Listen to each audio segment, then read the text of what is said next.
Hello everyone, today we will talk about how to fix or how to solve the problem of backup. Now how to fix or how to solve the problem of backup on the application of Microsoft Teams. You will click on settings. Here in this page you will enter to apps, default apps, app settings. Then you can go to above and you can search about Teams app and you will enter.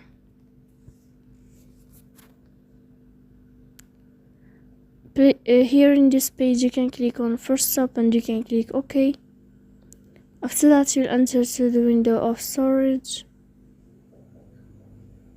Then you can click clear cache, but pay attention, don't click clear data because that can cause you errors. You can delete your account. So please don't forget to support us by liking and subscribe. See you next time in another video.